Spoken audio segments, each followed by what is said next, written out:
The Norwegian Nobel Committee has decided to award the Nobel Peace Prize for 2025 to Maria Corina Machado. उनी हुन् Maria Corina मचादो, जो भेनेजुएलाको लोकतन्त्र र मानव अधिकारको लागि लामो समयदेखि सङ्घर्ष गर्दै आएकी छिन्। मारिया कोरिना मचादो एक भेनेजुएलाको राजनेता, लोकतन्त्रवादी र मानव अधिकार कार्यकर्ता हुन्। नर्वेजियन नोबेल कमिटीले उनलाई भेनेजुएलाको न्यायपूर्ण, शान्तिपूर्ण, लोकतान्त्रिक संक्रमणको लागि गरिएको प्रयासका लागि पुरस्कृत गरेको हो। उनी भेनेजुएलाको वर्तमान सरकारप्रति आलोचनात्मक छिन् र आफ्नो देशका नागरिक अधिकार सुनिश्चित गर्न धैर्यपूर्वक सङ्घर्ष गर्दै आइरहेकी छिन्।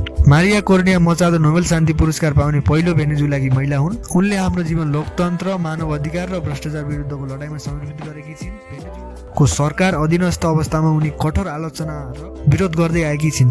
नोबेल कमिटीले उनको प्रयासलाई भेनेजुएलाको नागरिकहरूको अधिकार र स्वतन्त्रताका लागि गरेको योगदान भनेर मान्यता दिएको छ।